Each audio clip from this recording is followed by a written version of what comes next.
Good morning to the U.S. Secretary of State Antony Blinken. Today being October 5th, 2022. Secretary Blinken and the State Department, we are seeing the diplomatic changes that are now taking place between the United States of America and Nigeria and towards Biafra. Americans have seen the truth.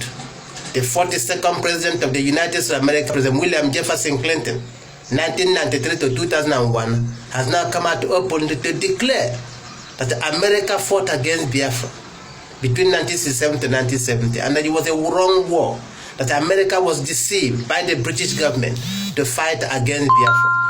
So we say thank you to President Clinton and to the American people who have now realized that the British government was lying to them.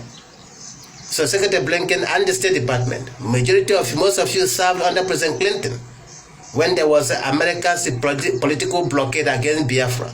Now President Clinton has now lifted it and now asked that the president accord Biafra a diplomatic recognition this year before the end of the year.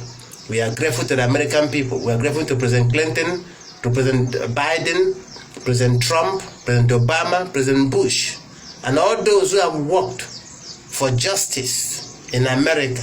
Because America, as a leader of the world, must do the right thing. America doesn't supposed to be deceived by third countries to do their biddings for them. American politicians are elected by the American people, and they're supposed to do and act in the best interest of the American people justly in the world, for God to continue to make America a great nation. So we say thank you to President Clinton and to all Americans.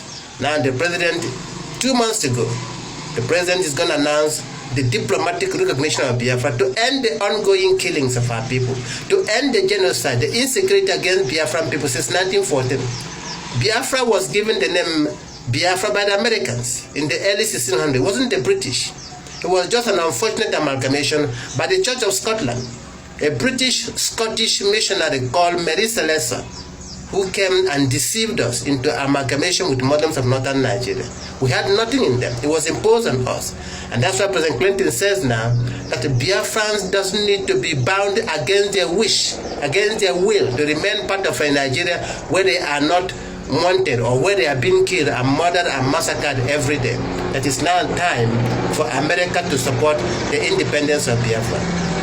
We are grateful to President Clinton, who has revealed the truth of America participating in the war that caused more than 3 million children who perished because of air blockade, political blockade, and bombardment of our hospitals. So all we need is American diplomatic backing, not American soldiers or men and women to come and fight for us.